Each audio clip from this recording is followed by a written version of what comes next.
Bom, eu vou responder, dentro do tempo aqui, 5 questões que eu escolhi aqui que foram apresentadas pelos camaradas.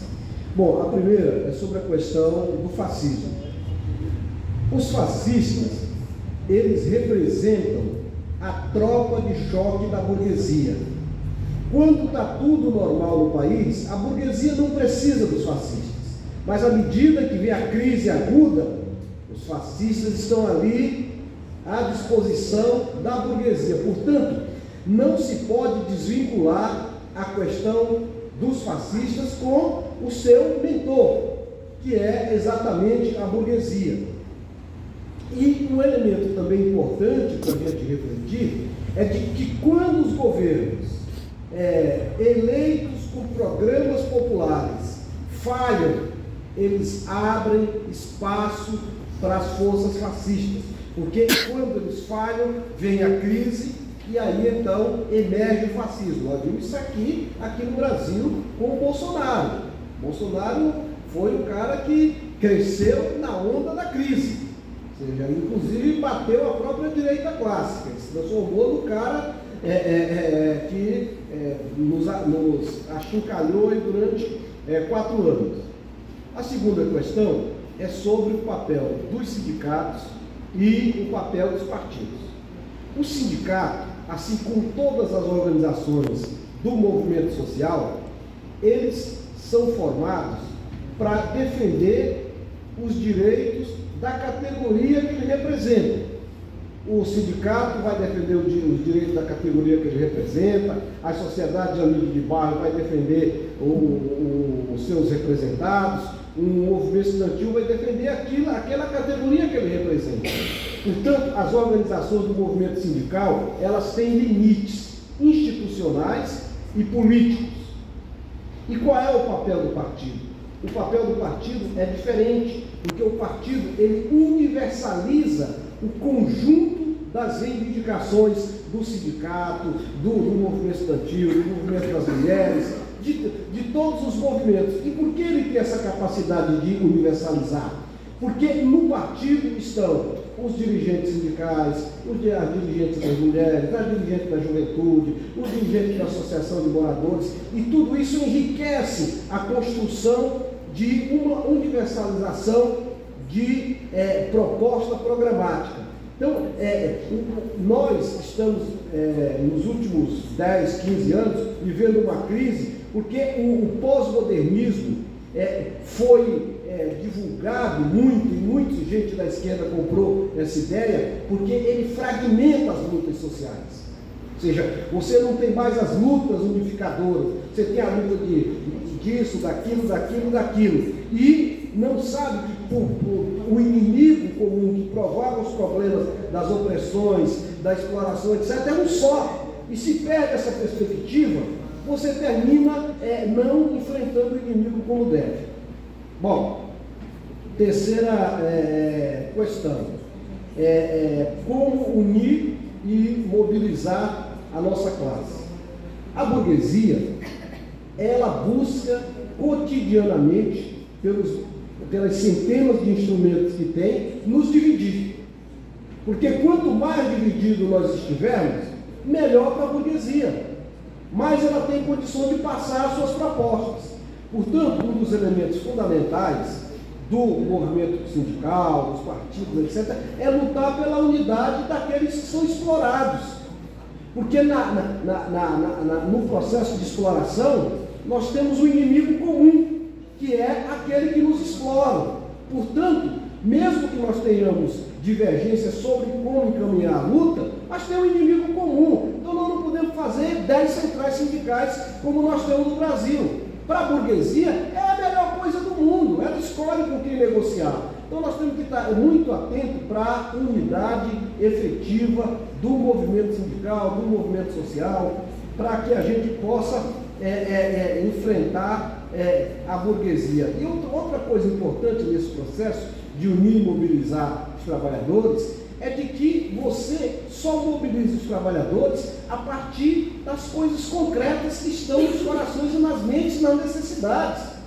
Se a mobilizar os trabalhadores pedindo socialismo já. Todos nós aqui gostaríamos do socialismo já. Mas o trabalhador, ele quer emprego, ele quer salário, ele quer uma boa saúde, ele quer uma educação de qualidade, ele quer ver seus filhos na creche. Então, se nós não partirmos das reivindicações concretas dos trabalhadores, nós vamos não só nos isolar, como nós vamos falar para as nuvens. É aquele cara que se sente feliz em bater no peito e dizer eu sou comunista, é isso, e fazer um discurso muito radical, mas que não tem nenhum efeito, é inútil do ponto de vista da luta de classe. Então nós temos que ter essas coisas em mente para a gente não cair na tentação do doutrinarismo, que é um dos elementos mais nocivos do movimento social, do movimento popular e dos partidos políticos.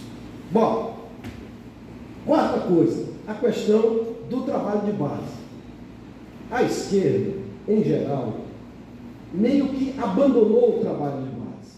É evidente que, em função da queda da União Soviética, da porrada que o movimento socialista tomou com isso tudo, etc., isso meio que desagregou, etc. Mas o trabalho de base é um elemento fundamental para que se possa juntar os explorados e oprimidos contra o nosso inimigo comum. E à medida que você não faz isso, na política não tem vácuo. A igreja pentecostal foi lá e fez esse trabalho. Ela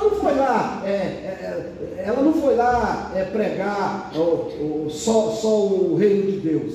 Ela vai lá e acolhe o pessoal, vai para o batismo com o cara, ou seja, tem uma política de se acercar e acolher aquela população tremendamente sofrida. E eles juntam a ideia do reino do céu com a ideia de resolver os problemas concretos, e assim eles fizeram o trabalho de base, aproveitaram esse vácuo da crise do movimento internacional para poder crescer nesse processo.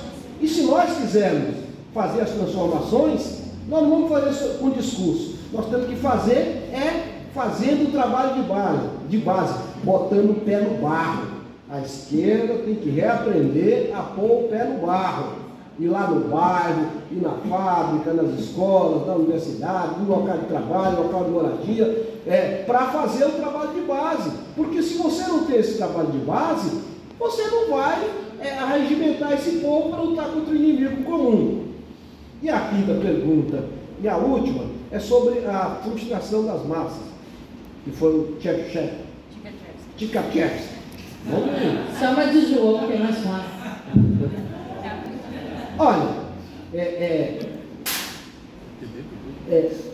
as massas, elas se frustram quando os seus anseios não são atendidos, e particularmente quando os governos que elas elegeram, eles não cumprem as promessas de campanha. Então, ela vai se frustrar, e aí qualquer demagogo se aproveita dessa frustração exatamente para fazer uma demagogia maior e, com isso, arrastar grande parte das massas para a demagogia, particularmente o fascismo é muito esperto nisso aí. Quem não lembra do Bolsonaro? O Bolsonaro era um João Ninguém há 10 anos atrás, era um folclore, e de uma hora para outra, se aproveitando do descontentamento das falhas que o governo teve, ele reapareceu no cenário político, passou a perna inclusive na direita clássica, no Alckmin, naquele pessoal todo lá, e apareceu e emergiu na política, inclusive com apoio dos trabalhadores. Nós não podemos botar um véu no rosto. A maior parte dos trabalhadores votou em Bolsonaro. E nós temos que rever isso aí. Nós temos que rever como trabalhar do ponto de vista da base para reverter e para esclarecer os trabalhadores sobre essas coisas. Porque se nós não fizermos, esse pessoal vai continuar enganando os trabalhadores. E por último, ainda dentro disso, de que nós só vamos mudar a correlação de forças com as massas nas ruas e as massas paralisando a produção e a circulação. Por mais que você queira achar que tem gente muito muito hábil no Congresso, muito hábil na institucionalidade, lá não é o terreno nosso, lá nós só temos a perder. E que, portanto, quem muda a correlação de força é os milhões e milhões que têm um inimigo comum. E é esses milhões e milhões que tem que ser posto na rua. E se tiver um governo que ajude a chamar a pôr na rua, é muito melhor, facilita muito mais. É só lembrar que na eleição do Lula, botou milhões na rua quando foi necessário. Quando foi agora, no dia da votação que ele se elegeu, milhões de pessoas foram para a rua e meio que deu um chega para lá nos fascistas que se podiam muito bem ter se sublevado já naquele dia. Então, se não tiver um movimento de massas no processo de disputa social, não vai ser na institucionalidade que nós vamos mudar as coisas. Obrigado.